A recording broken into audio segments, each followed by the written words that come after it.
नमो अरिहन्ताणं नमो सिद्धाणं नमो आयर्याणं नमो उवज्झायाणं नमो लोहे सव्वसाहुं एषो पञ्चनमुक्कारो सव्वपावपणासनो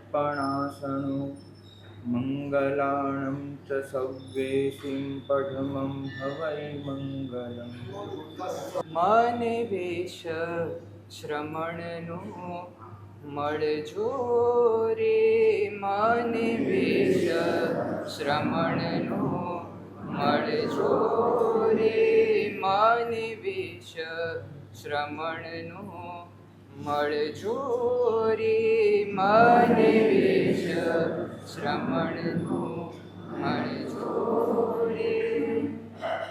મમતા મોટાઈ મોહ માયાના, મમતા મોટાઈ મોહ માયાના બંધન સઘળા ટળજો રે, મને વેશ શ્રમણનો મળજો રે, મને વેશ શ્રમણનો મળજો રે. આઠ પ્રહરની સાધના કાજે વહેલી પરોઢે હું જાગું, આઠ પ્રહરની સાધના કાજે વહેલી પરોઢે હું જાગું. શ્વાસો લેવા માટે પણ હું, શ્વાસો લેવા માટે પણ હું ગુરુની આણા માગું. આંખ ઈર્યા સમીતે ઢળજો રે, આંખ ઈર્યા સમીતે ઢળજો રે, મને વેશ શ્રમણનો મળજો રે, મને વેશ શ્રમણનો મળજો રે. ચારિત્રપદ. સાધુ પદમાં આપણે સાધુતાના વખાણ કર્યા, સાધુતાને સમજવાનો પ્રયત્ન કર્યો. આજે વાત કરવી છે ચારિત્ર પદની. કોઈ વ્યક્તિ એને પ્રતિબોધ પમાડ્યો જ નથી. વ્યક્તિ વિરતિધર આત્મા એને ન કોઈ વચન ઉચ્ચાર્યું, ન કોઈ પ્રયત્ન કર્યો, અને માત્ર વેશ અને વેશ સાથે જોડાયેલી સામાચારી, આ વેશની ગરિમા એને લોકોનો ઉદ્ધાર કરી દીધો. બસ આજે માત્ર એ પ્રસંગોને વાગોળવા છે અને એની સાથે પોતાની જાતની સતત સરખામણી કરતા જવું છે. નાનો હતો, દાદા ગુરુ પૂજ્ય સૂર્યોદય સુરી મહારાજ, એમની પાસે રાત્રે જવાનું, આવડે એવા પગ દબાવવાના, 5 મિનિટમાં થાકી જવાનું, અને પછી એ જે શીખવાડે એ શીખવાનું. આવી એક રાત, અને એ રાત્રે એમને મને ઇલાચી કુમારની કથા પૂછી. કથા તો આવડતી હતી એટલે હું આખી કથા બોલી પણ ગયો. પછી એમને મને પૂછ્યું કે આમાંથી તું શું શીખ્યો? કથા આવડતી હતી, શીખ આવડતી નહોતી. તો મેં કહ્યું કે સાહેબ આપ જ કહો. એમને મને જે પ્રશ્ન પૂછ્યો એ પ્રશ્ન એ મારા જીવનનું એક ભાથું બની ગયું. મને એમને કહ્યું કે ઇલાચી કુમાર તો દોરડા પર નાચી રહ્યા છે અને સામે 7 માળની હવેલી છે. હવેલીના 7મા માળે સાધુ ભગવંત ગોચરી માટે પધાર્યા છે. હવે તમે એક આખું ચિત્ર તમારા મનમાં દોરો. 7મા માળની હવેલીએ એક રૂપવંતી કન્યા નવ યૌવના એ ગોચરી વહોરાવી રહી છે. ત્યાં એક પણ નોકર ચાકર કોઈ જ હાજર નથી. માત્ર 2 જણ છે, એક પેલી કન્યા અને એક સાધુ ભગવાન. કન્યા માટે જે વિશેષણો વપરાયા છે એમાં એક મહત્વનું વિશેષણ છે પદ્મિની. અને પદ્મિની કન્યા એના લક્ષણો જે એક કરતાં વધારે જગ્યાએ વર્ણવાયા છે એ પ્રમાણે કદાચ 10 લાખમાંથી એકાદ સ્ત્રી એ પદ્મિની ગણાતી હોય છે. એટલું રૂપ અને એટલું સૌંદર્ય લઈને બેઠી હોય છે. એવી પદ્મિની કન્યા એ એમને ગોચરી વહોરાવી રહી છે. આહારનો પદાર્થ કયો છે એ ઇલાચી કુમારને દેખાતું નથી, પણ જે ગવાક્ષ છે એની જે ખુલ્લી બારી છે એમાંથી ઇલાચી કુમાર જોઈ રહ્યો છે. પોતે દોરડા પર છે અને દેખાય છે કે એક સ્ત્રી ઊભા છે જે ગોચરી વહોરાવે છે, એક મહાત્મા ઊભા છે જે ગોચરીનો ખપ કરે છે. હવે મહત્વનો પ્રશ્ન જે મારા દાદા ગુરુએ મને પૂછ્યો કે એ પરિસ્થિતિ એવી હતી કે મહાત્માની નજરે તો કોઈ જ દેખાતું નથી. મહાત્માને તો ખબર પણ નથી કે ઇલાચી કુમાર મને જોઈ રહ્યા છે. મહાત્માને તો નથી ખબર. પેલી જે કન્યા છે એ પણ આહાર જ્યારે વહોરાવી રહી છે તે એનું ધ્યાન તો આહાર વહોરાવામાં છે. મહારાજ શું જોઈ રહ્યા છે એ તો કન્યાને પણ નથી ખબર. અને ત્યાં બીજું એક પણ મનુષ્ય હાજર નથી. ન કોઈ જોનાર છે, ન કોઈ નોંધ લેનાર છે. એ વખતે મહાત્મા પોતાની નજરને કાબૂમાં રાખે, માત્ર પોતે જે વહોરવાનું છે એ તરફ જ એમની દૃષ્ટિ હોય અને કન્યાના સૌંદર્ય તરફ એમની નજર પણ ન પડે. કોઈ નોંધ લેનાર નથી, કોઈ જોનાર નથી, કોઈ લેખાજોખા કરનાર નથી. ઇલાચી કુમાર એમને જોઈ રહ્યા છે એવું આપણને ખબર છે, ઇલાચી કુમારને ખબર છે, મહાત્માને તો એ પણ ખબર નથી. અને છતાં પણ એક ક્ષણે એ પોતાનો આચાર ટકાવે એના માટે જવાબદાર કોણ? માત્ર એ પોતે, બીજું કોઈ છે. એક ક્ષણે એમના મનમાં એક જ વિચાર હશે કે જે વેશ મેં પહેર્યો છે એ વેશને એક ડાઘો પડવો ન જોઈએ. ભલે કોઈ જુએ કે ન જુએ, ભલે કોઈની નોંધ લેનાર હોય કે ન હોય, આ વેશની જે ગરિમા છે એને મારે સાચવી લેવી છે. બહુ જ અનુકૂળ પરિસ્થિતિ છે લપસી પડવાની. બહુ અનુકૂળ પરિસ્થિતિ છે એ સૌંદર્ય તરફ એક દૃષ્ટિ ફેંકી દેવાની, એક નજર કરી લેવાની. અને છતાંય મહાત્મા એ ન કરે એનું એકમાત્ર કારણ હોય તો વેશ માટેની વફાદારી. એ સિવાય મને બીજું કોઈ કારણ આજ સુધી જડ્યું નથી. અને વેશ પ્રત્યેની વફાદારીએ ઇલાચી કુમારને કેવળ જ્ઞાન અપાવી દીધું. તમે જુઓ, ન મહાત્મા એક શબ્દ બોલ્યા છે, ન મહાત્માએ બીજો કોઈ પ્રતિબોધ આપ્યો છે, ન મહાત્માનો કોઈ વિશેષ પ્રયત્ન પણ થયો છે. એમને જે કર્યું છે એમની સામાચારી હતી. એમને જે કર્યું છે એ એમનું શાસ્ત્ર બોધ હતો અને ગુરુ પરંપરાએ આપેલી શીખને પરિણામે એમના હૃદયમાં જાગેલો વૈરાગ્ય હતો. પણ એ વૈરાગ્ય, એ સામાચારીનું ભાન, એ શાસ્ત્ર બોધ એને ઇલાચી કુમારના દિલમાં એક પ્રશ્ન જગાડ્યો કે જે નટડી પાછળ હું આટલો પાગલ બન્યો છું અને બધું જ છોડીને આ અવસ્થાએ આવી ગયો છું, એના કરતાં કંઈક ઘણી સૌંદર્યવતી સ્ત્રી ત્યાં ઊભી છે અને છતાંય મહાત્મા નજર સુદ્ધા ન કરે. ક્યાં એ અને ક્યાં હું, આ સરખામણી એને ઇલાચી કુમારના દિલમાં એક હલચલ મચાવી દીધી, કેવળ જ્ઞાન અપાવી દીધું. શપક શ્રેણી મંડાઈ ગઈ. જે ઇલાચી કુમારને મા બાપ નહોતા સમજાવી શક્યા, જે ઇલાચી કુમારને એના મિત્રો નહોતા સમજાવી શક્યા, જે ઇલાચી કુમારને વર્ષો સુધી ખાધેલી ઠોકરો એને પણ સમજણ નહોતી આપી, એ ઇલાચી કુમારને એક મહાત્માનું સ્વસ્થ વર્તન એ અસર કરી ગયું. વ્યક્તિ નથી બોલી, વેશ બોલ્યો છે. સંદેશ નથી આવ્યો, સામાચારી જીતી ગઈ છે.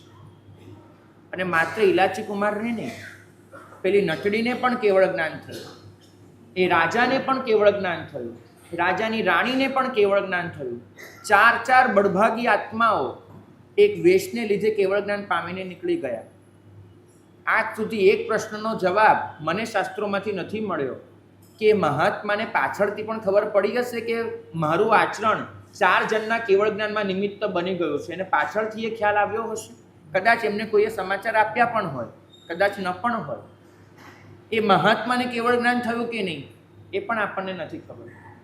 બસ એક ઘટના નોંધાઈ ગઈ છે, વેશ એને કેવળ જ્ઞાન આપી દીધું છે.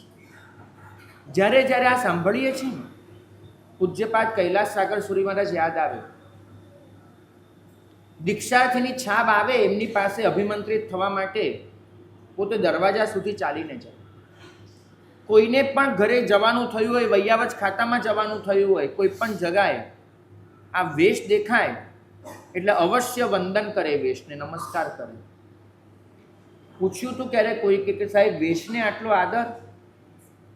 તેમનો જવાબ હતો કે સાધુને જોઈને જેટલા તર્યા છે એના કરતાં એક અપેક્ષાએ સાધુના વેશને જોઈને વધારે લોકો તર્યા છે. કેમ કે સાધુનો પ્રયત્ન કેટલો, એ તો જેટલા લોકો એનું વક્તવ્ય સાંભળવા આવે એટલા લોકોને પમાડી શકે, જેટલા એના દર્શને આવે એટલા લોકોને કંઈક કહી શકે. પણ સાધુ જ્યારે વિહાર પણ કરે ને, એની એક સમાચારી, એનું એક પગલું, એનો આ વેશ એ કેટલાય લોકોના દિલમાં આ ધર્મ માટેનો સદ્ભાવ જગાડતો છે, કેટલાય લોકોના અંતરમાં બોધિ બીજનું વપન કરતો છે. તો વેશને જોઈને જેટલા તર્યા છે ને એટલા તો અમારાથી નથી તરી શકતા. માટે વેશને નમસ્કાર. ભાગ્યશાળી મને વેશ શમનનો મળજો રે. આજે આપણે સૌએ અંતરથી જીવવું છે. વેશ શું આપે? કેવળ જ્ઞાન આપે. બરાબર છે. ગુજરાતી સાહિત્ય જગતના એક ઊંચા ગજાના કવિ પ્રેમાનંદ પોતાના ઘરેથી એક દિવસ બહાર નીકળ્યા, રસ્તે જઈ રહ્યા છે, અને જિંદગીમાં પહેલી વાર એમને કોઈ સાધ્વીજી ભગવંતના દર્શન થયા. જ્યાં રહેતા હશે ત્યાં સહજ રીતે સંયોગ નહીં હોય, તો પહેલી વાર એમને સાધ્વીજી ભગવંતના દર્શન થયા. અને દર્શન કરીને પોતે ઘરે પાછા આવ્યા. ઘરે આવી અને એમને કાવ્ય લખ્યું. કાવ્યની શરૂઆત આ રીતે કરી કે આજે મેં જીવતા સરસ્વતી જોયા. એક સાધુજી ભગવંતના દર્શનનો જે આનંદ હતો એને આ રીતે એમને બયાન કર્યું કે આજે મેં જીવતા સરસ્વતી જોયા. એક સરસ્વતી હાથમાં પોથી પકડે, આ સરસ્વતીએ પોથી હૃદય આગળ ધારણ કરેલી હતી. એક સરસ્વતીના હાથમાં વીણા હોય, આ સરસ્વતીના હાથમાં દંડ હતો. એટલે વસ્તુના સ્થાન બદલાયેલા હતા, પણ એક વસ્તુ મેં એક સરખી જોઈ કે આજ સુધી મારા ઘરે જે સરસ્વતી છે એના ચહેરા પર જે સકળ સૃષ્ટિ માટેની કરુણા હતી, એની એક રેખામાં સૃષ્ટિ માટેનો જે વરદાન ભાવ હતો, એના અસ્તિત્વમાં હું જ્યારે એની ઉપાસના કરું છું ત્યારે મને દેખાય છે કે એક માની જેમ મને બાળક ગણીને પોતાના ખોળામાં સમાઈ લેવા તૈયાર છે. બસ એવી જ મુસ્કાન, એવું જ અસ્તિત્વ આજે હું નજરે જોઈને આવ્યો છું. આ એમનું કાવ્ય હતું. કદાચ જિંદગીમાં એટલા સાધ્વીજીઓને જોઈ લીધા છે ને કે આ અહોભાવ મરી પરવાયો છે. કદાચ એવું બન્યું છે. આપણને ક્યારે સરસ્વતીના દર્શન નથી થતા, આપણને સાધ્વીજીના જ થાય છે. કેમ કે અહોભાવ અંદરથી ખૂટી પડ્યો છે. સામાચારીનું પાલન થતું જાય અને આપણે એની નોંધ લેવા પણ તૈયાર ન હોઈએ. આચારાંગ સૂત્ર વાંચીએ ત્યારે એમાં એક વાક્ય જડે છે કે મૌન એ જ સમ્યક્ત્વ છે અને સમ્યક્ત્વ એ જ મૌન છે. કારણ લખ્યું છે ત્યાં. આ સૂત્રના અનેક અર્થઘટનો થયા છે. એમાંથી એક અર્થઘટન લખાયું છે કે સાધુ બોલીને જે પમાડી શકે છે એના કરતાં કંઈક ઘણું વધારે એ મૌન રહીને પમાડી શકતો હોય છે, એની આચરણાથી અને એ આચરણાને લીધે જાગેલા અહોભાવથી.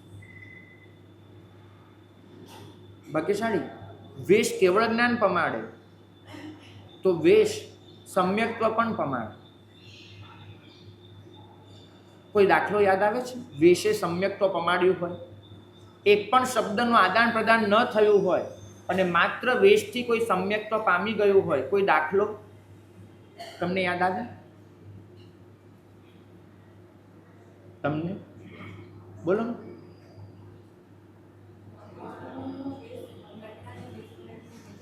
કોને?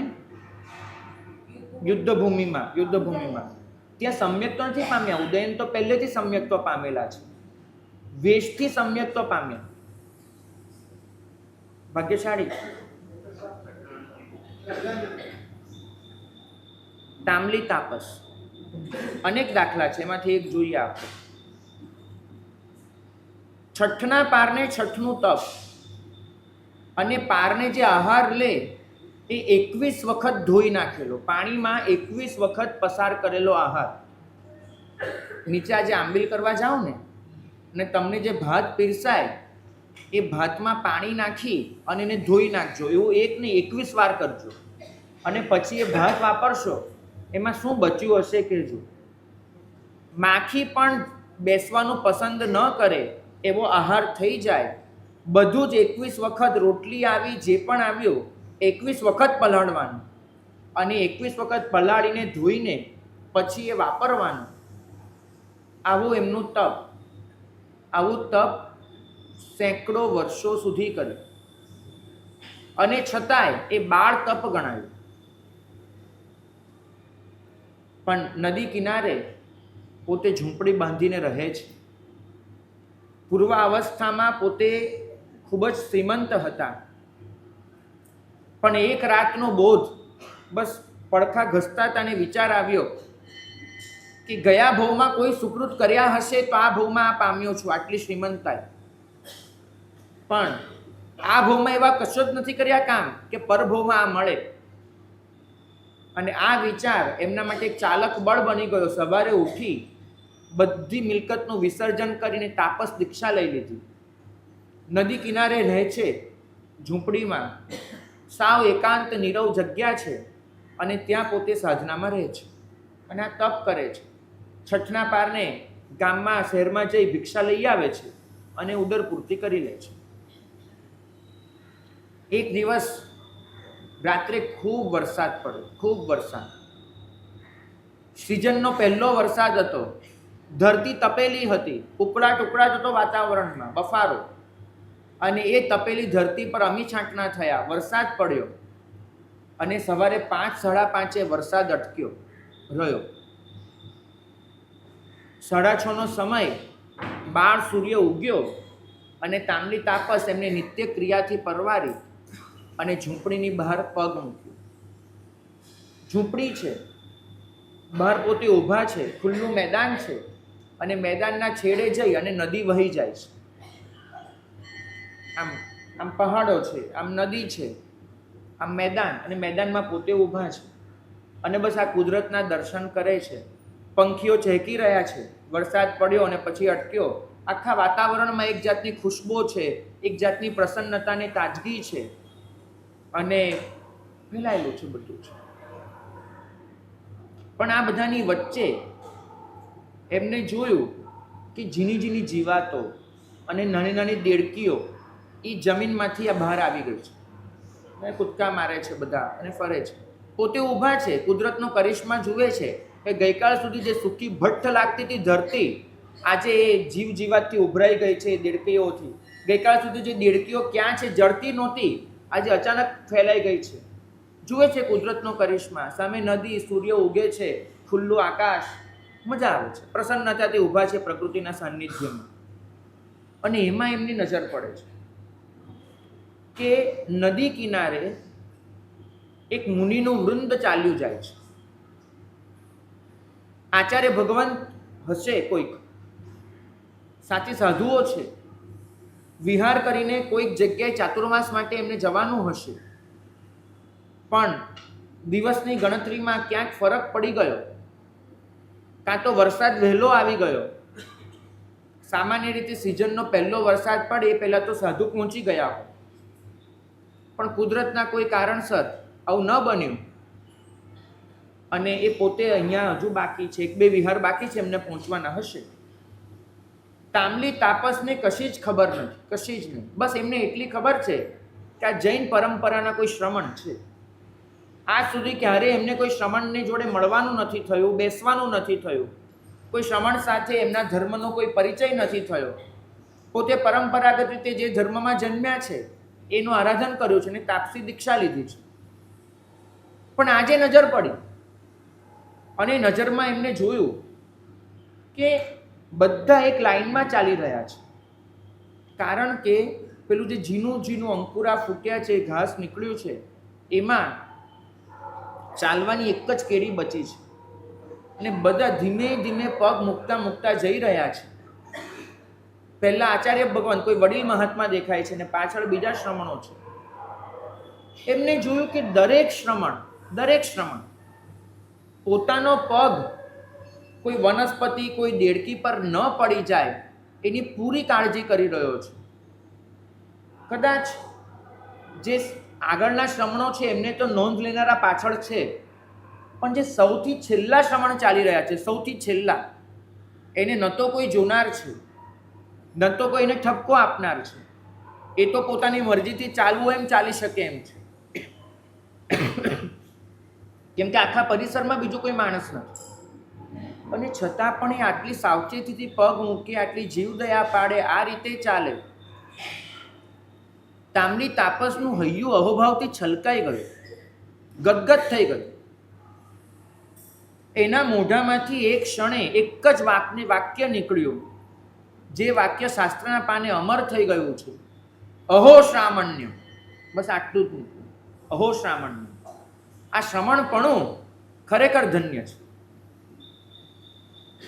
બસ એ એક મુકાતો પગ, એ પડાતી જૈણા, એ કુદરતના સૌંદર્યની વચ્ચે છલકાતું જૈણાનું સૌંદર્ય તાંબલી તાપસને એટલું તો સ્પર્શી ગયું, એક ક્ષણે એના ચિત્તમાં સમ્યક્ત્વનો પ્રાદુર્ભાવ થયો કે ધર્મ હોય તો આ હોય, ગુરુ હોય તો આ હોય, માર્ગ હોય તો આ હોય. એ મુનિનું વૃંદ તો વહી ગયું, પછી ક્યારેય પણ એ તાંબલી તાપસને મળ્યું નથી. વૃંદ ન તો તાંબલી તાપસ એમને મળ્યા છે. અગેઇન મારો પ્રશ્ન છે, એ લોકોને ખબર હશે કે એક જીવ અમને જોઈ રહ્યો છે? એ લોકોને ખબર છે કે જીવના ચિત્તમાં કેવી હલચલ મચી રહી છે? કશું જ નહીં. એ લોકોએ તો પોતાની ઈર્યા સમિતિ અને સામાચારી એનું પાલન કર્યું છે, અને એ પાલને એક જીવને સમ્યક્ત્વ પમાડી અને ઈશાનેન્દ્ર બનાવી દીધા છે. આજે આપણે જ્યારે પ્રભુના જન્માભિષેકમાં ઈશાનેન્દ્રની ભક્તિનું વર્ણન વાંચીએ ત્યારે યાદ આવવું જોઈએ કે આના મૂળમાં એક સાધુ ભગવંતની ઈર્યા સમિતિ સમાય છે. તો વેશ કેવળ જ્ઞાન આપે, ઉદાહરણ ઇલાચી કુમાર. વેશ સમ્યક્ત્વ આપે, ઉદાહરણ તાંબલી તાપસ. આજનો દિવસ છે એ અહોભાવ અનુભવી લેવાનો કે જે અહોભાવ તાંબલી તાપસની આંખમાં છલકાયો હશે. આપણે તો કદાચ આવી ઝીણી ઝીણી વાત એની નોંધ લેવાનું પણ ચૂકી જતા હોઈએ છીએ. અમદાવાદના નગર શેઠ ઉપાશ્રયમાં આવ્યા હતા અને નંદનસુરી મહારાજ કાજો લઈ રહ્યા હતા. પન્યાસ પદવી હતી એ વખતે એમની પાસે, અને કાજો લેતા હતા. નગર શેઠ નેમિસુરી દાદા પાસે ગયા, એમની પાસે જઈને બેઠા અને પગે લાગીને એટલું કીધું કે સાહેબ, કેટલાય પ્રવચનો મારી અંદર જે જૈણાનો પરિણામ લાવી ન શકે એ પેલા મહાત્માના કાજાએ લાવી દીધું. એમને કાજો કાઢતા જોયા, જે ઝીણી ઝીણી જૈણાનું પાલન કરી રહ્યા હતા. સાહેબ, એમ થયું કે ધર્મ હોય તો આવો હોય. મારે એ કહેવું છે તમને કે અહોભાવ કેમ ચૂકાઈ ગયો આપણી આંખમાંથી. તમે ઉપાશ્રય આવો છો વંદન કરવા, ઉપાશ્રય આવો છો પચખાંડ લેવા, ઉપાશ્રય આવો છો વાસક્ષેપ વગેરેથી આશીર્વાદ લેવા, ઉપાશ્રય આવો છો કશીક તમારી ક્રિયા કરવા, ઉપાશ્રયથી કશુંક લઈને પણ જાઓ. અહીંથી આ અહોભાવથી છલકાઈને જાઓ, અહીંથી આ આદરભાવ પોતાની અંદર ઉમેરીને જાઓ. એ નોંધ લેવામાંથી કેમ ચૂકે? આપણી આંખ એ ઝીણી ઝીણી સાધના એની અનુમોદનામાંથી કેમ ચૂકે? આ અહોભાવે જ અનેક જીવોનું કલ્યાણ કર્યું છે. ક્યાં સુકાઈ ગયો અહોભાવ? કદાચ એવું નથી બનતું ને કે ધર્મમાં જેટલા આગળ વધતા જાઓ એટલા અહોભાવમાંથી પાછળ પડતા જાઓ છો, એવું નથી થતું? બને આપણે જિંદગીમાં એક પણ આંબિલ ન કર્યું હોય તે દિવસે આંબિલ કરનારા જીવ માટે જે આનંદ હતો, કદાચ વર્ધમાન તપની 10 ઓળી કરી લીધા પછી કોઈ કહેવા આવે ને કે આજે મારે આંબિલ છે, ત્યારે એ અહોભાવ નથી રહેતો. જો એ ન રહેતો હોય તો સમજવું કે ધર્મે આપણને સૂકવી નાખ્યું. ધર્મ વૃક્ષતા નથી આપતો, ધર્મ તો તમને ઓર વધારે કોમળતા આપે છે. સુકાઈ ન જશો. તમે જે ધર્મ કરો છો એ દેવગુરુની કૃપાનું પરિણામ છે, પણ એ ધર્મ નહોતા કરતા તે દિવસે પણ જે અહોભાવ હતો, આદરભાવ હતો, એમાંથી સહેજ પણ પાછળ ન જશો. આજે માંગજો પ્રભુ પાસે કે મને ઇલાચી કુમારની આંખ મળજો કે સાધુની નિર્મળતાને જોઈ શકું. મને તાંબલી તાપસની આંખ મળજો કે સાધુની સમાચારીને અહોભાવથી નિરખી શકું. કદાચ બન્યું છે એવું. કલિયુગ છે, 5મો આરો છે. નબળા આલંબનો ચોક્કસ આ શાસનમાં પણ છે. તમે આવો અને કોઈક સાધુનું કોઈક આચરણ એવું હોઈ શકે છે કે જે તમને શોભાસ્પદ ન લાગે, જે તમને સામાચારીને માન્ય ન લાગે, જે તમને કદાચ પંચ મહાવ્રતને અનુરૂપ ન લાગે, એવું બની શકે છે.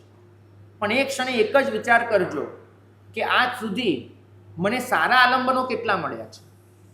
એ વિચાર કરજો તો તમારો શ્રવણ ધર્મ માટેનો અહોભાવ જળવાઈ જશે. એક ક્ષણે વિચાર કરજો કે સામાચારીનું અનિશુદ્ધ પાલન હોય એવા મેં કેટલા આલંબનોને મારી નજરે જોયા છે. કેમ હું આ ક્ષણે એ વસ્તુને યાદ ન કરી શકું? કેમ મારા મનમાં એમ આવે કે ભાઈ આ જુઓ ને શ્રમણો કેવા થઈ ગયા છે? આવો વિચાર કેમ આવે છે? ચોક્કસ જેમની આધિકારિક જવાબદારી છે એમને અનર્થને રોકવાનો જ હોય, અનાચારને રોકવો જ પડે. પણ એ જવાબદાર માણસોનું કર્તવ્ય છે. તમારું કર્તવ્ય તો એક જ છે. જો તમારી જવાબદારી નથી તો તમારા અહોભાવને ખૂટવા ન દેશો, તમારા આદરભાવને મલિન થવા ન દેશો, તમારી નિર્મળતાને અકબંધ રાખજો. ભાગ્યશાળી. વેશ કેવળ જ્ઞાન આપે, વેશ સમ્યક્ત્વ આપે, વેશ બોધિ બીજ આપે. યાદ આવે છે સમરાદિત્ય કેવલી. અંતિમ ભવ એ ગુણસેનનો અંતિમ ભવ છે, અગ્નિ શર્માનો અંતિમ ભવ નથી. અગ્નિ શર્માએ તો હજુ ઘણું ફરવાનું છે, પણ એ કથામાં આવતા અંતિમ ભવમાં અગ્નિ શર્મા કોણ બન્યો છે? ગિરિસેન નામનો ચંડા પોતે બન્યો છે. ક્રૂર પરિણામી છે અને ફરતો ફરતો પોતે જંગલમાં આવ્યો છે. અને એ જંગલમાં ગુણસેનનો જીવ જે સમ્રાદિત્ય કેવલી બનેલો છે, એ સમ્રાદિત્ય કેવલી એ પોતે સાધના કરવા ઊભા છે. એને જોઈને ભયંકર ક્લેશ જાગે છે ગિરિસેનના ચિત્તમાં, ભયંકર ક્લેશ. એક તો પરિણામ ક્રૂર છે, ધર્મની કોઈ લેશ્યા નથી, અને પાછો તો આ જીવ સાથેનો એનો અનેક ભવનો અનુબંધ છે.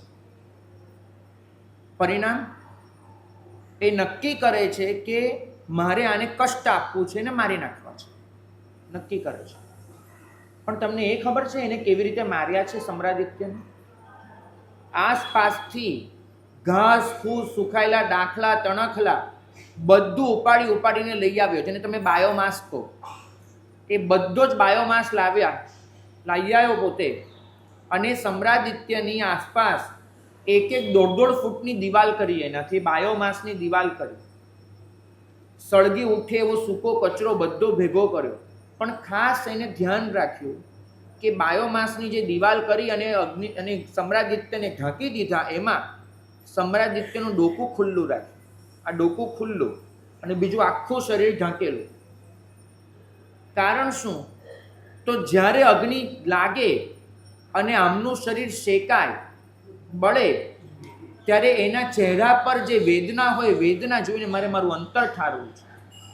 એ ચહેરા પર જે વિવશતા હોય, એ જે ચીસો પાડે, બસ મારે જોવું છે કલ્પાંત અને ચીસો. એટલે ડોકું ખુલ્લું રાખ્યું, આંખો તો બંધ હતી મહાત્માની, સમ્રાદિત્યની, પણ એ આખું શરીર એ ઢાંકી દીધું. શારીરિક સ્તરે જો સંવેદના હોય તો સમ્રાદિત્ય મુનિને ત્યાં સુધીમાં સમજાઈ જ ગયું હોય કે એમની સાથે શું થવા જઈ રહ્યું છે. પોતે વીંટળાઈ રહ્યા છે બાયોમાસથી, અને છતાંય પોતે હલન ચલન કર્યા વગર એમને એમ ઊભા છે. પણ આવી ઘટના તો અનેકના જીવનમાં મળે કે જે કોઈ હલ્યા ન હોય, ચલ્યા ન હોય. મજાની વાત હવે આવે છે કે ગિરિસેન એને અગ્નિ લગાડી, અગ્નિ ચાંપી. અગ્નિ તો બહારથી ચંપાઈને હજુ 1 ફૂટ અગ્નિ અંદર જાય પછી સમ્રાદિત્યનું શરીર બળે. પણ સમ્રાદિત્યની બરાબર આ જે લલાટ હોય ત્યાં નિશાન તાકી અને પોતે તીર લઈને ઊભો રહ્યો કે જો અહીંથી હલવા જાય, જો અહીંથી ભાગી છૂટવા જાય, તેને ભાગવાનો દેવાનો તો નથી જ, એને મારી તો નાખવાનો જ છે આને. પણ જો આ કરવા જાય એટલે બરાબર પોતે તીર લઈ અને સામે ઊભો છે 6 ફૂટ દૂર. મહારાજ અહીંયા અને 6 ફૂટ દૂર એ ઊભો છે, હાથમાં ધનુષ્ય પકડ્યું છે, તીર છે, અને તીરની નોક બરાબર અહીંયા તાણી રાખી છે કે મારી નાખી છે જો હલે તો. અને બસ એક જ આશા છે, હમણાં આગ પહોંચશે, હમણાં એ શરીર બળશે અને મારા સાહેબ ચીસ ચાલુ કરશે. મરવાનું તો છે જ એને, પણ એ બસ મને એક આનંદ મળશે. કેમ કે આજ સુધી એને જેટલા પણ શિકાર કર્યા છે, પછી એ મનુષ્યોના હોય કે પ્રાણીઓના હોય, એને અંતિમ ક્ષણે હંમેશા જોઈ છે કલ્પાંત, ચીસો, આક્રંદ અને ભાગી છૂટવાની મહેનત, તરફડિયા. બસ આ જ એને જોયું છે. અને આજે એનું એક રિપીટેશન થશે એનો એને અંદાજ છે. અને જ્યાં આગ સમ્રાદિત્ય મુનિના શરીરને સ્પર્શી અને એ સમ્રાદિત્ય મુનિ એમને આંખો ખોલી નાખી. કારણ કે હવે ખ્યાલ આવી ગયો કે છેલ્લી મિનિટો છે. આંખો ખોલી નાખી. હલનચલનનો તો કોઈ સવાલ જ નથી આવતો. એ લોકો તામે શરીરનું વિસર્જન કરીને બેઠા હોય, સ્પંદન પણ ન હોય એમને, સંવેદના બધી જ હોય, પ્રતિકાર બિલકુલ ન હોય. પણ મહત્વની વાત, એ આંખો એમને બસ ગિરિસેન સામે નોંધી રાખી. 2 આંખો ગિરિસેનની જે ક્લેશથી વહી રહી છે, 2 આંખો સમ્રાદિત્યની જે પ્રેમથી છલકાઈ રહી છે. બસ એ 4 આંખોનો ખેલ. ગિરિસેન ઊભો છે હાથમાં તીર લઈને, આંખો નોંધીને કે હમણાં એક ચીસ નીકળશે, હમણાં ચહેરા પર વેદના આવશે. કારણ કે એને ખબર પડી ગઈ કે હવે તો શરીર શેકાતું હશે. અને સામે એ સમ્રાદિત્ય મુનિ એમને આંખોમાંથી કરુણા વરસાવે જ રાખી. પોતે હોઠ તો ખોલ્યા જ નથી. ભાઈ શાંત થા, ભાઈ આવું ન કરાય, ભાઈ આ યોગ્ય નથી, કશું જ નહીં, એક શબ્દ નહીં. પોતે બોલવા ચાહત તો છેલ્લો ઉપદેશ આપી શકતા હતા, એ પણ નહીં. બસ માત્ર આંખો એ નોંધી રાખી, કરુણા વરસાવે રાખી, પ્રેમ આપે રાખ્યો. અને એમાં જ ગિરિસેન છે ને પહાડ છે, અંદરથી બેઠેલો ક્લેશનો પહાડ છે, અને સામે પ્રેમની નદી છે. તમે સાચું કહેજો, પાણીની તાકાત વધારે કે પથ્થરની તાકાત વધારે? કોની તાકાત વધારે? પાણીની. ક્યાં જોઈ તમે પાણીની તાકાત? ક્યાં જોઈ? ભાગ્યશાળી આપણે તો કોઈને મારવા માટે પાણીની, પથ્થર જ વાપરીએ છીએ. તાકાત તો પથ્થરની વધારે હોય કદાચ વ્યવહાર જીવનમાં. પણ આપણે જોયું છે કે પાણી એક ધારું વહે રાખે ને તો પથ્થર તૂટતો હોય છે પાણીની. અહીંયા પ્રેમની નદી એવી વહી કે સમ્રાદિત્યના કાળ કરતા પહેલા એ ગિરિસેનની અંદરનો પહાડ ભેદાયો અને એની અંદર બોધિ બીજનો પ્રવેશ થયો. એક મુનિ તો મોક્ષના માર્ગે સીધાવી ગયા, પણ બીજાને મોક્ષ માર્ગનો પ્રારંભ કરાવતા ગયા. એકનું અંતિમ ડગલું એ કોઈકનું પ્રથમ ડગલું બની ગયું. કારણ માત્ર એક જ, આ વેશ અને આ વેશ સાથે જોડાયેલી કરુણા. ગિરિસેન એના અંતરમાં એ કરુણા, એ પ્રેમ ઉતરી ગયો. એને સમજાયું પણ નહીં કે એની સાથે શું થઈ રહ્યું છે. એને જોયું, ઓળખી ન શક્યો કે આ શું છે. એને કદાચ અંતરાત્માનો અવાજ સંભળાયો પણ હશે, પણ એ સમજાયો નહીં હોય. જે પણ બન્યું, પણ એ જીવ બોધિ બીજ પામી ગયો. કાલાંતરે એ જીવ પણ મોક્ષે જશે, આ નક્કી વસ્તુ. તો વેશ કેવળ જ્ઞાન આપે, વેશ સમ્યક્ત્વ આપે, વેશ બોધિ બીજ આપે. એ વેશને આપણે એક કડીથી વધાવી લઈએ. મને વેશ શ્રમણનો મળજો રે, મને વેશ શ્રમણનો મળજો રે. સૂત્ર અર્થને સ્વાધ્યાય સાધી, સૂત્ર અર્થને સ્વાધ્યાય સાધી. શાસ્ત્રો સઘળા વાંચું, જીનવાણીનું પરમ રહસ્ય, જીનવાણીનું પરમ રહસ્ય. પામીને અંતર રાજું, મીને અંતર રાજું. મારા કર્મો નિર્જરી જાજુ રે, મારા કર્મો નિર્જરી જાજુ રે. મને વેશ શ્રમણનો મળજો રે, મને વેશ શ્રમણનો મળજો રે, મને વેશ શ્રમણનો મળજો રે. આહારમાં રસ હોય નવી રે, આહારમાં રસ હોય નવી રે. ઘર ઘર ગોચરી ભમવું, ગામો ગામ વિહરતા રહેવું, ગામો ગામ વિહરતા રહેવું. કષ્ટ અવિરત ખમવું, કષ્ટ અવિરત ખમવું. મારા પાપ પુરાણા બળજો રે, મારા પાપ પુરાણા બળજો રે. મને વેશ શ્રમણનો મળજો રે, મને વેશ શ્રમણનો મળજો રે. વેશ કેવળ જ્ઞાન આપે, વેશ સમ્યક્ત્વ આપે, વેશ બોધિ બીજ આપે, વેશ ધર્મ પ્રીતિ આપે. યાદ આવે માણેકચંદ શેઠ, ઉજ્જૈનીના રહેવાસી. બચપણમાં પૂજા ગમે, ઉપાશ્રય જવું ગમે, બધું જ ગમે. 5 પ્રતિક્રમણ વગેરે અભ્યાસ પણ ખરો. પણ યુવાન વયમાં ખબર નહીં શું બન્યું, તો ધર્મથી તદ્દન વિમુખ થઈ ગયા.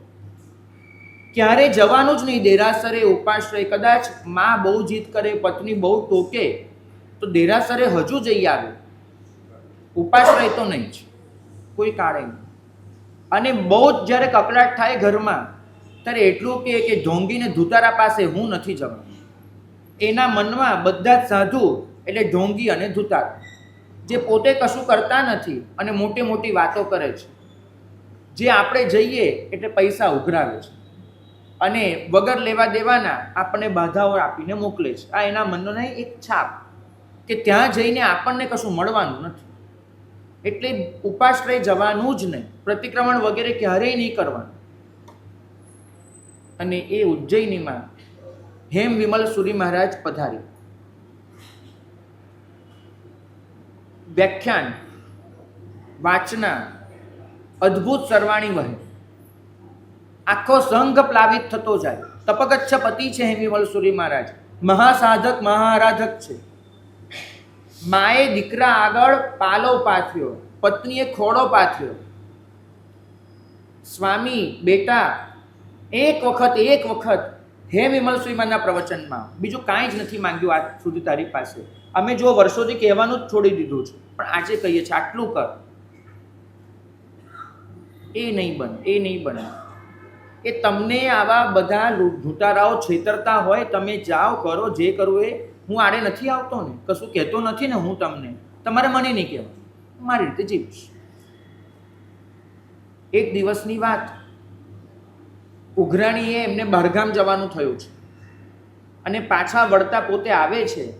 બપોરે 1-1:30નો સમય થયો છે, તડકો થયો છે, થાક્યા છે પોતે, અને હવે ઘરે જઈને ભૂખ બી બહુ લાગી છે, ખાવું છે, પીવું છે. અને પોતે પસાર થાય અને રસ્તાને કિનારે ઊભેલા સાધુને જોયો. આતાપના લેવા ઊભા છે, આંખો બંધ છે અને બસ પોતે સાધનામાં રમમાણ છે. હવે અત્યાર સુધી ઘરે છે ને પેલું બધું વર્ણન સાંભળેલું, એટલે એને ખબર પડી ગઈ કે આ છે તો પેલા નામ લે ને શું, હેમ વિમલ સુરી. આ દેખાય તો હેમ વિમલ સુરી જ છે. આજે બરાબર લાગનો થયો છે. જો આજુબાજુ કોઈ છે નહીં, હું છું ને આ છે. આજે બધી જ હવા કાઢી નાખું આની, બધું જ દેખાડી દઉં કે શું છે. અને આ જે કરે ને એ ઘરે જઈને કહેવું છે. બહુ વાતો કરે ક્ષમતાની ને સહનશીલતાની, દેખાડી દેવું છે. હવે લોચ થયા ને 3-4 મહિના થયા હશે, તે દાઢી થોડીક વધેલી હેમ વિમલ સુરી મહારાજની. તે આ માણેકચંદ શેઠ એ જઈ અને ક્યાંકથી થોડું તેલ લઈ આવ્યા, દાઢીમાં તેલ લગાડ્યું અને તેલ લગાડી અને દિવાસળી ચાંપી દીધી. હમણાં આ ક્ષમતા કેવી ચીસો પાડે દેખીએ. અને હેમ વિમલ સુરી મહારાજ એની દાઢી તો ફટફટ વાળ તો બળી જવાના, અને વાળ બળી અને પછી આ હડપચીની ચામડી બળવાની શરૂઆત થઈ. ચામડી બળતી જાય અને માણેકચંદ શેઠ એને એમ કે હમણાં આ ચીસો નીકળશે ને બધું થશે. અને સેમ પુનરાવર્તન. હેમ વિમલ સુરી મહારાજ એને આંખો ખોલી દીધી અને સામે જોયું. એમને તો ખબર જ નથી આ કોણ છે, ખબર જ નથી, પણ બસ જોયા કર્યું. કશું જ નહીં. પરીક્ષા આવ્યો છે, સ્વીકાર ભાવ. ઉપદ્રવ થયો છે, આવકાર્યું, જોયા. પણ કેટલીક વાર છે ને આ નજરને જીરવવી બહુ અઘરી પડે. કોઈ માણસ એ તમારી સામે કંઈક બોલી જાય ને તો પૂરું થાય, પણ તમારી સામે બસ ખુલ્લી આંખે આમને આમ જોયા કરે ને, જીરવવું બહુ અઘરું પડી જાય. તમે કોઈ મહાત્મા પાસે જાઓ અને 5 મિનિટ આમ આંખોમાં આંખ નાખીને મહાત્મા જોયા જ કરે, તમારી આંખો નીચે ઢળી જાય, તમે જીરવી ન શકો એ નજરને. માણેકચંદ શેઠનું સામર્થ્ય કેટલું! હેમ વિમલ સુરીમાની નજરને જીરવવી, તેજસ્વીતા, ઓજસ્વીતા અને કરુણા. એમાં પણ તમે જેને આટલું કષ્ટ આપ્યું છે એ તમારી સામે એક હરફ ન ઉચ્ચારે અને બસ ઊભા રહે, જોયા કરે. આગને સળગાવવાની મહેનત ન કરે. શું કરવાનું એનું? અરે રહેવાને પોતે આગ બુઝાવી નાખી. અને જોયું ચામડી બળી ગઈ છે, કાળી થઈ ગઈ છે, અને કેટલી જગ્યાએથી તો ચામડીમાંથી માંસ પણ બહાર આવી ગયું છે, લબડી પડ્યું છે. દોડીને પોતે આજુબાજુમાંથી દવા લઈ આવ્યા, દવા લગાડી. હે વિમલ સુરી મહારાજ એમને તો ધર્મલાભ કહી અને પગલાં ભર્યા ત્યાંથી. માણેકચંદ શેઠ ઘરે ગયા, પણ હવે ઘરેથી દુકાને જવાને બદલે ઉપાશ્રય. અને ઉપાશ્રય જઈ અને સીધું હે વિમલ સુરી મહારાજ પાસે બેસી અને એક જ પ્રશ્ન પૂછ્યો. નાનપણના સંસ્કાર તો હતા, વંદન કેવી રીતે થાય, મથેણ વંદામી કેવી રીતે કહેવાય, સંસ્કાર તો હતા.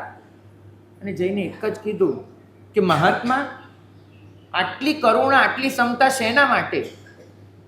તમે મને ઠપકો આપી શક્યા હોત, તમે ચીસ પાડીને આજુબાજુમાંથી કોઈને બોલાવી શક્યા હોત, અને તો રાજાનોય ગુનો ગણાત કે આવી રીતે કોઈને હેરાન કરવા. તમે કશું જ ન કર્યું. અને હે વિમલ સુરી મહારાજ એને એક જ જવાબ આપ્યો કે શેઠ, તમને સૂઝ્યું એ તમે કર્યું, મને સૂઝ્યું એ મેં કર્યું. બસ આટલું કહી દીધું. તમને જે ઠીક પડ્યું એ તમે કર્યું, મને જે ઠીક પડ્યું એ મેં કર્યું. એમાં ફરિયાદ છે નહીં. બસ આટલો જવાબ. અને આ જવાબે માણેકચંદ શેઠનું હૈયું વલોવી નાખ્યું. એને સાહેબને કીધું કે સાહેબ પ્રાયશ્ચિત્ત આપો, જે તમને કષ્ટ આપ્યું છે એનું પ્રાયશ્ચિત્ત આપો. આચાર્ય ભગવંત કે જો ભાઈ બીજું કોઈ પાપ કર્યું હોત તો એનું પ્રાયશ્ચિત્ત દે. તમે મને કષ્ટ દીધું છે બરાબર, એનું પ્રાયશ્ચિત્ત હું જ આપું, તેમાં ક્યાંક રાગદ્વેષ આવી જાય, એ ન બને. તો માણેકચંદ શેઠ એમને કીધું કે સાહેબ હું જાતે જ પ્રાયશ્ચિત્ત લઉં છું. આજ સુધી દેવ, ગુરુ અને ધર્મની નિંદા સિવાય કાંઈ કર્યું નથી. આજે સમજાયું છે કે હું ખોટો હતો, તો પ્રાયશ્ચિત્ત સ્વીકારું છું કે ઉજ્જૈનીથી શત્રુંજય પગે ચાલીને જઈશ, પગે ચાલીને જઈશ. આજે ઘરેથી ખાઈ પીને આવ્યો છું, અહીંથી હું નિર્જળા ઉપવાસના પચખાણ લઉં છું કે હવે શત્રુંજય મંડન આદિનાથ દાદા એના દર્શન કરીને જ પાણી મોઢામાં મૂકીશ. ત્યાં સુધી ચોવિયારા ઉપવાસ અને શત્રુંજયની યાત્રા, આ મારું પ્રાયશ્ચિત્ત હું લઉં છું. આશીર્વાદ આપો સાહેબ કે પ્રતિજ્ઞા પૂર્ણ કરી શકો. હે વિમલ સુરી મહારાજ એને કુશળ હજો એમ કરીને આશીર્વાદ દીધા. અને એક માણસનો છરીપાલિત સંઘ નીકળ્યો. કુલ એક યાત્રિકનો છરીપાલિત સંઘ. ક્યાંથી? ઉજ્જૈનથી પાલિતાણા. અને કદાચ તમારામાંથી ઘણાને ખ્યાલ હશે કે રસ્તામાં જે જંગલ આવ્યું, એ જંગલમાં જે લૂંટારા, એ લૂંટારાએ માણેકચંદ શેઠના 3 ટુકડા કરી નાખ્યા. અને એ 3 ટુકડા એ આજે 3 પીઠ તરીકે પૂજાય છે. એ માણેકચંદ શેઠ શત્રુંજયના ધ્યાનમાં કાળ પામી અને માણિભદ્ર દેવ બન્યા, યક્ષરાજ બન્યા. એ માણિભદ્ર શત્રુંજયના ધ્યાનમાં મૃત્યુ હતું, એટલે આજે પણ એની સ્મૃતિ નિમિત્તે આપણે એમનું જે આકાર સ્વરૂપ સર્જ્યું છે એમાં નજર સામે શત્રુંજય રાખ્યો છે. અને એ જ માણિભદ્ર દેવ એને હેમ વિમલ સુરી મહારાજનું સાનિધ્ય કર્યું. હેમ વિમલ સુરી મહારાજને કે વરદાન માંગો. હેમ વિમલ સુરી મહારાજે એક જ વસ્તુ માંગી એમની પાસે વરદાનમાં કે તપાગચ્છ એની રક્ષા કરજો, એનું સાનિધ્ય કરજો અને તપાગચ્છને ઉન્નત બનાવજો. સામે માણિભદ્ર શેઠ એને કીધું કે મને 3 વસ્તુ આપો, હું જેના લીધે પામ્યો છું. એક, કે મારું સ્થાન ઉપાશ્રયમાં રાખજો, જેથી ઉપાશ્રયમાં સાધુઓ પડીલેહન વગેરે કરતા હોય એ હું નજરે જોઈ શકું અને આનંદ અનુભવી શકું. મને આ બધી ક્રિયાઓ જોવી બહુ ગમશે, પડીલેહન વગેરે. જૂના કેટલાય ઉપાશ્રયની અંદર તમને માણિભદ્રના સ્થાનક મળશે. માણિભદ્ર દેરાસરમાં નહોતા, ઉપાશ્રયમાં રહેતા હતા. બીજું માંગ્યું કે કોઈ પણ આચાર્ય ભગવત પદવી પામે એની પાસેથી મને ધર્મલાભ શબ્દ મળવો જોઈએ. બસ આ ધર્મલાભ એ મારા જીવનની સૌથી મોટી આશીષ છે. અને ત્રીજું, મારે કોનું સાનિધ્ય કરવાનું છે એનો મને ખ્યાલ રહે, એટલા માટે હવેથી જે પણ તપાગચ્છનું શ્રવણ હોય એના નામમાં વિજય શબ્દ જોડજો. જ્યાં વિજય શબ્દ છે ત્યાં મારું સાનિધ્ય હશે, આ જોડજો. આ 3 વસ્તુ એને માંગી. અગેન પૂછવું છે, માણિભદ્ર યક્ષરાજ અને માણેકચંદ શેઠ એક વાલ્યો વાલ્મીકી બની જાય એ હદનું આ પરિવર્તન. એના મૂળમાં વેશ, અને વેશ સાથે જોડાયેલી સામાચારી, વેશ સાથે જોડાયેલી ગરિમા, બીજું કશું જ નહીં. તો વેશ કેવળ જ્ઞાન આપે, વેશ સમ્યક્ત્વ આપે, વેશ બુદ્ધિ બીજ આપે, વેશ ધર્મ પ્રીતિ આપે, વેશ શાસન પ્રભાવનાની બુદ્ધિ આપે. યાદ આવે છે પેલો ભિક્ષુક એટલું અમરપાત્ર બની ગયો છે આપણા શાસનમાં. એને માંગ્યો છે ગુરુ પાસે આહાર, અને ગુરુએ કહ્યું છે આર્ય સુહસ્તીએ કે આહાર એમને ન અપાય, ત્યારે આ વેશ લેવો પડે. એને વેશ લીધો. શીરા માટે શ્રાવક, એ તો સંપૂર્ણપણે કહેવત સાચી પડે એવી ઘટના હતી, બીજું કાંઈ જ નહીં.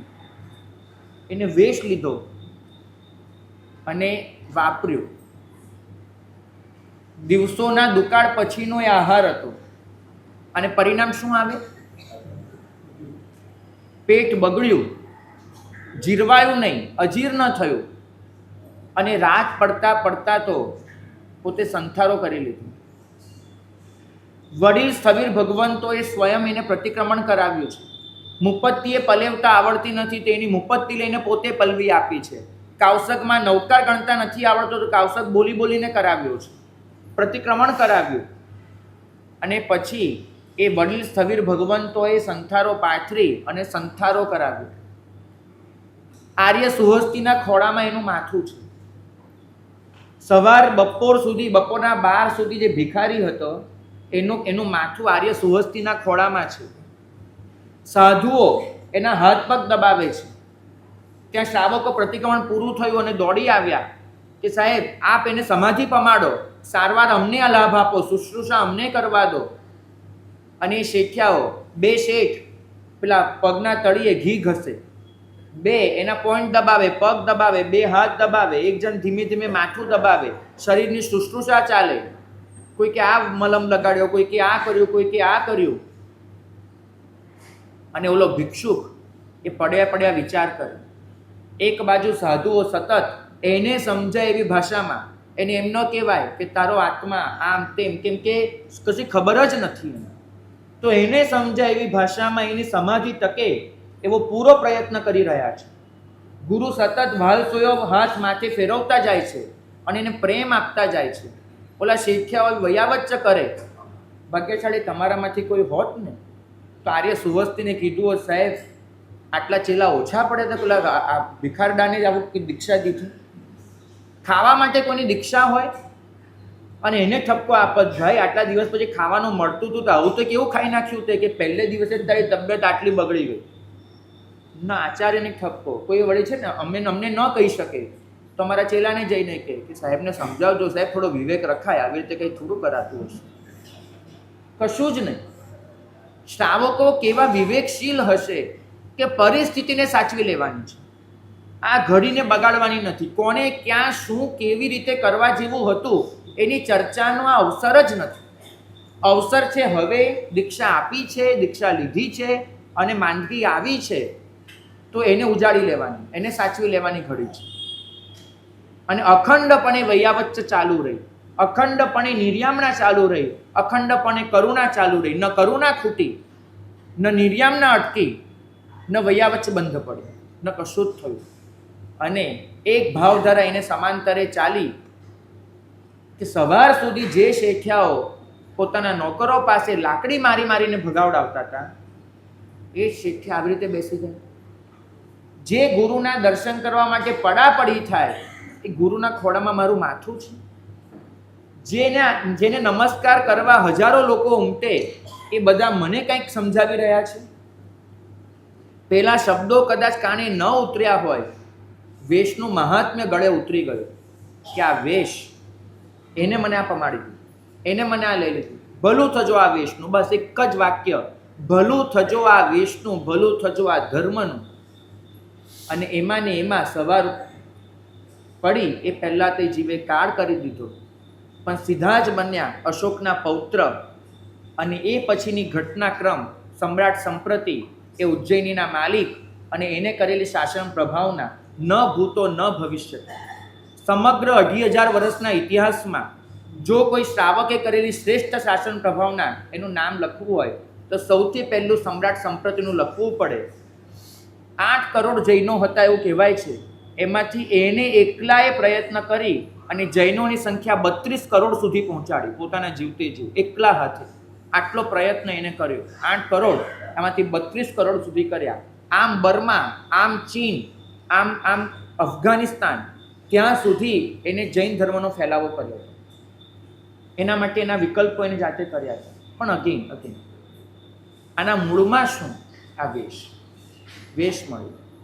તો વેશ કેવળ જ્ઞાન આપે, વેશ સમ્યક્ત્વ આપે, વેશ બુદ્ધિ બીજ આપે, વેશ ધર્મ પ્રીતિ આપે, વેશ શાસન પ્રભાવનાની બુદ્ધિ આપે. અને આ બહેને કહ્યું એમ વેશ સમાધિ આપે. અને જે મળી છે આ વેશ પાસેથી શું મળ્યું છે? સમાધિ. વેશધર આત્મા એને તો કોઈ એવી વિશેષ પરિણતિ નથી. એ રણ મેદાનમાં બસ એક માંગણી ઉઠી છે કે ક્યાંકથી સાધુને લઈ આવો. અને મંત્રીઓ દોડ્યા, શ્રેષ્ઠીઓ દોડ્યા, અને નજીકના ગામમાંથી પેલા બહુરૂપિયો દુકાન ખોલાવી ફટાફટ કે સફેદ કાપડના ટાંકા કાઢો, ક્યાંકથી દંડો મળ્યો, ક્યાંકથી આ મળ્યું, ક્યાંકથી આ મળ્યું, અને બધું કરી પેલાને એક એક વસ્તુ શીખવાડી કે જો ભાઈ મુપત્તિ આમ પકડાય, આમ કરાય, તેમ કરાય, શું બોલાય, બધું જ શીખવાડ્યું. અને પેલો પણ કેટલો કુશળ હશે, ફટાફટ ચત્તારી મંગલમ શીખી ગયો, 4 શરણા કેવી રીતે આપવા એ શીખી ગયો, આહાર ઉપધિ દે બધું કેવી રીતે વિસર્જન કરાવવું એ શીખી ગયો. બધું જ શીખીને તમને કદાચ ખ્યાલ હશે કે જ્યારે લોકો નીકળ્યા ને ત્યારે એને પૂછ્યું હતું કે ભાઈ કરી શકીશ ને, સાવ નવતર વેશ છે. તો એને જવાબ આપ્યો હતો કે ન કરું ને તો મારી બહુ રૂપિયાની કડા લાજે આજના દિવસે, ન કરી બતાડ્યું. અને આવ્યો એટલે પેલા શ્રેષ્ઠીઓ અને મંત્રીઓ ચક્કર ખાઈ ગયા. અંદર આવ્યા અને આવીને પહેલા તો આસન પાથરવા ગયા. ભાગ્યશાળી, જૈના વગર આસન ન પથરે. તમે વિચાર તો કરો, મંત્રીશ્વર તો શું ભલભલો જેવ ભૂ પી જાય. આસન કુંજી અને બેઠા એની ઉપર. ધર્મલાભ, 4 શરણા, મંત્રીશ્વરના સુકૃતો યાદ કરાવ્યા, દુષ્કૃતની ગરહા કરાવડાવી, 4 શરણા સ્વીકારાવ્યા, બધું વિસર્જન કરાવ્યું. અને મંત્રીશ્વર એક સાચા સાધુને નમસ્કાર કરી રહ્યા છે એ રીતે સમાધિ પામી અને સ્વર્ગે સંચરે. વિચાર તો કરો, પાછળથી પહેલાના જીવનમાં જે પરિવર્તન આવ્યું એને તો આપણે અભિનંદન આપ્યું, પણ મંત્રીશ્વરને સમાધિ કોને આપી? કોઈ સાધુએ આપી? વેશ. તો વેશ કેવળ જ્ઞાન આપે, વેશ સમ્યક્ત્વ આપે, વેશ બોધિ બીજ આપે, વેશ ધર્મ પ્રીતિ આપે, વેશ શાસન પ્રીતિ, શાસનની પ્રભાવનાની બુદ્ધિ આપે, વેશ સમાધિ આપે. ભાગ્યશાળી. આ બધા દાખલા થયા. હવે તમારી પરીક્ષા. વેશ વિરતિનો પરિણામ આપે. માત્ર વેશ એ વિરતિનો પરિણામ આપે. આનો દાખલો કોઈ યાદ આવે છે? જો 6 દાખલા બોલાવડાવી દઉં. વેશ કેવળ જ્ઞાન આપે, કોને આપ્યું? ઇલાચી કુમાર. વેશ સમ્યક્ત્વ આપે, કોને? તાંબલી તાપસ. વેશ બોધિ બીજ આપે, કોને આપ્યું? ગિરિસેન.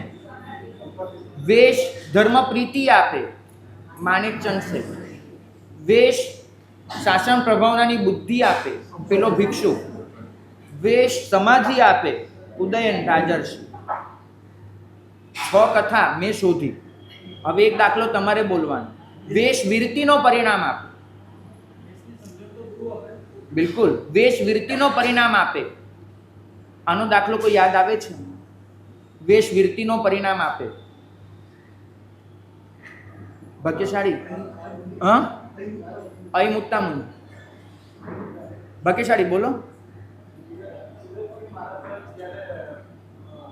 ખાલી નામ બોલજો.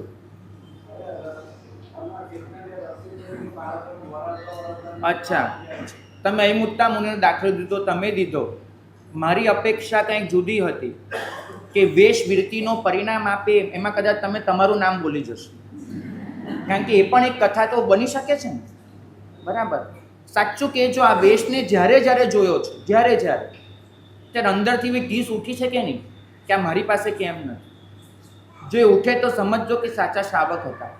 લઈ ન શકો એ તમારી મજબૂરી છે, પણ મરજી તો એ જ હોવી જોઈએ કે આ વેશ મને મળે. તો 7મી કથા એમાં તમારું જ નામ હોવું જોઈએ કે વેશને જોઈ અને વિરતિનો પરિણામ જાગે. મળ્યા હતા એક ડભોઈના શ્રાવિકા. વંદન કરવા આવ્યા. અમને કીધું કે મારા સાહેબ 2 દિવસથી બહારગામ હતું. તો સ્વાભાવિક રીતે પૂછ્યું કે ક્યાં ગયા હતા માડી? તો કે કોઈની દીક્ષામાં ગઈ હતી. શું કરી આવ્યા? તો કે બસ બાધા લઈને આવી. તો મેં તો શેની બાધા?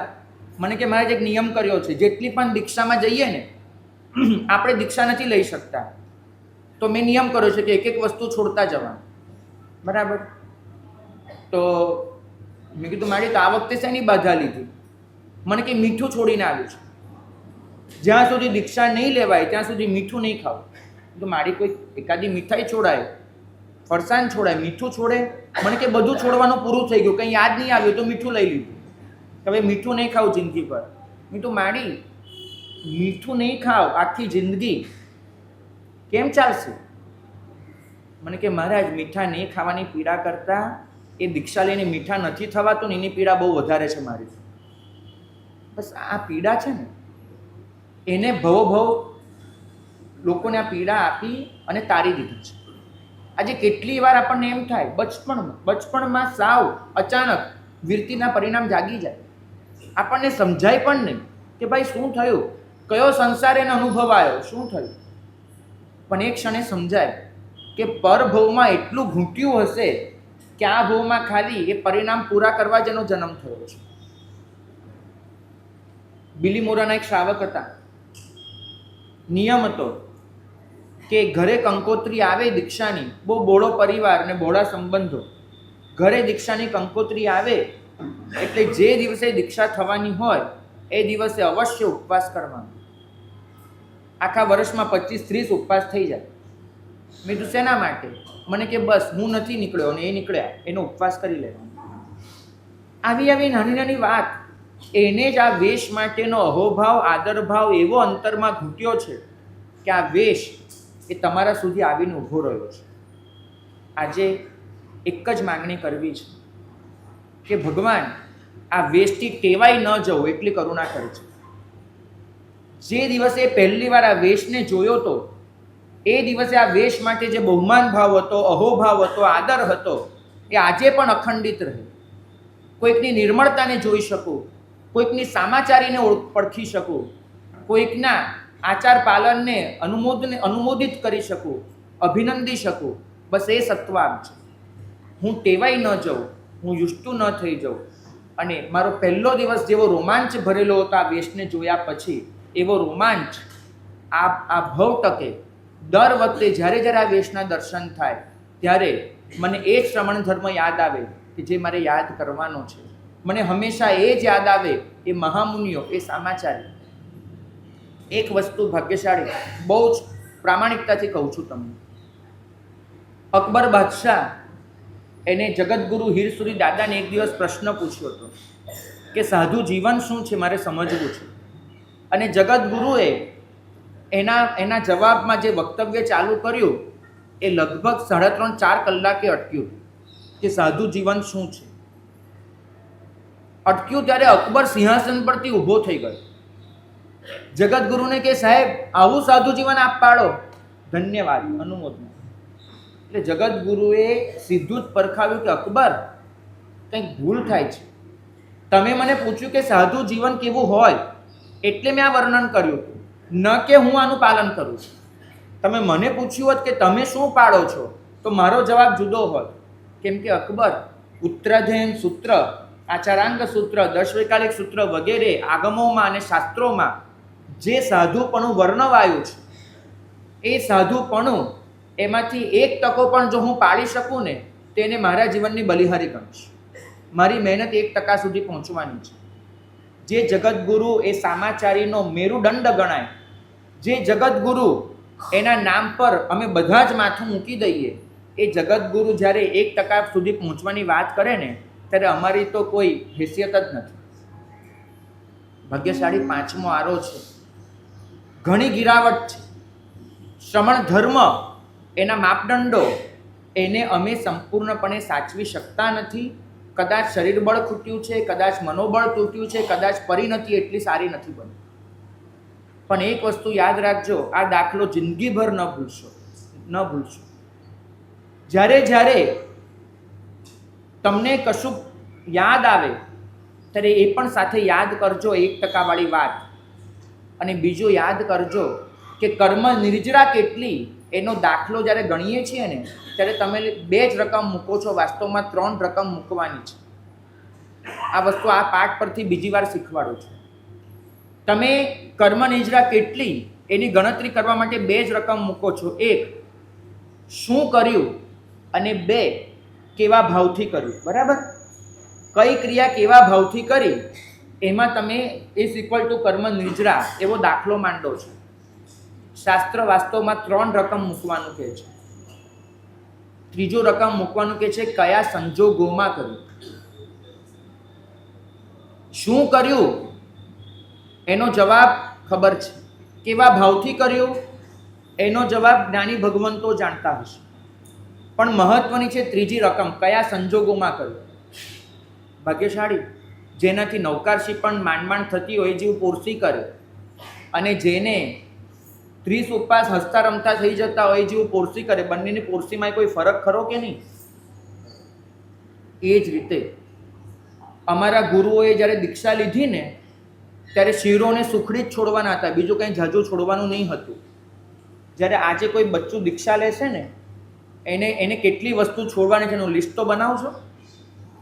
એક સમય હતો કે જ્યારે સાધુની દીક્ષા થતી હતી ત્યારે શ્રાવક જીવનમાંથી સાધુ જીવનમાં દાખલ થાય, બંને વચ્ચે બહુ મોટો ગેપ નહોતો. આજથી 100 વર્ષ પહેલાંનું શ્રાવક જીવન અને સાધુ જીવન બંનેને કમ્પેર કરો ને, બંનેમાં તમને બહુ તફાવત નહીં જડે. જ્યારે આજે તમે વિચાર કરજો કે શ્રાવક જીવન અને સાધુ જીવન બંનેમાં આપ જમીનનો તફાવત થઈ ગયો છે. બિલકુલ બિલકુલ, ગુરુ નિષ્ઠા ગુરુ કૃપા. એક વસ્તુ નક્કી માનજો કે અમારો સાધુ ગોચરી જાય ને એને તો પેલા મહામુનિની જેમ કોઈ પદ્મિની સ્ત્રી વહોરાવા આવે એ સંજોગોની રાહ જોવાની જરૂર જ નથી. એક બેનર એવું નથી હોતું, એક એડવર્ટાઇઝનું પોસ્ટર એવું નથી હોતું કે જેમાં સ્ત્રી દેહનો ઉપયોગ ન થયો. એ આંખ ખાલી આમ ઊંચી કરશે ને ત્યાં 3-4 સ્ત્રી દેહની આંખમાં પડી જવાના છે. વાતાવરણ જ એટલું મલિન થઈ ગયું છે. ધીમે ધીમે બધું જ ઘટતું જાય છે. એની વચ્ચે જો સાધુ પોતાની આંખ ચોખ્ખી રાખીને, પોતાની પરિણતિ ટકાવીને, પોતાનાથી થાય એટલું પાડી પણ લે છે ને તો પણ એને વંદન છે. ખામીની વાત જ નથી. આજે તો તમારી ખૂબી દેખાડવા બેઠો છું, તમારી અને શ્રમણ ધર્મ. ભાગ્યશાળી તમારે પણ એ ગૌરવ કેળવવાનું છે કે તમે પણ અતિ વિપરીત સંજોગોમાં શ્રાવક ધર્મની આરાધના કરી રહ્યા છો, અને સામે ગૌરવ અનુભવવાનું છે કે જે શ્રમણો જે પાલન કરી રહ્યા છે અતિશય વિપરીત સંજોગો છે. અહીં તો વહેતું એક સ્પંદન એ મલિનતાને લઈને આવે છે. કાનમાં સતત ઘોંઘાટ જઈ રહ્યો છે, મનમાં સતત કોલાહલ મચી રહ્યો છે. એની વચ્ચે શ્રમણીઓ પોતાનો ધર્મ ટકાવી લે છે. આજના દિવસે એનો અહોભાવ, એનો આદરભાવ અનુભવી લેજો. અને છેલ્લે ફરી એકવાર એ પ્રાર્થનાને ઘૂંટી અને આપણે વિદાય લઈશું. મને વેશ શ્રમણનો મળજો રે, મને વેશ શ્રમણનો મળજો રે. ગુણો સઘળા અંગી કરીને, ગુણો સઘળા અંગી કરીને, દોષો સઘળા ત્યાગુ, દોષો સઘળા ત્યાગુ. સમતામાં લયલીન રહેવું, સમતામાં લયલીન રહેવું. નિર્દોષને નિષ્કલંક, નિર્દોષને નિષ્કલંક. સાધી સમાધિ પરલોક પંથે, સાધી સમાધિ પરલોક પંથે. આતમ રહે અવિચલ, આતમ રહે અવિચલ. મારો સાદ પ્રભુ સાંભળજો રે, મારો સાદ પ્રભુ સાંભળજો રે. મને વેશ શ્રમણનો મળજો રે, મને વેશ શ્રમણનો મળજો રે. મમતા મોટાઈ મોહ માયાના, મમતા મોટાઈ મોહ માયા. માયાના બંધન સઘળા ટળજો રે. મને વેશ શ્રમણનો મળજો રે. મને વેશ શ્રમણનો મળજો રે.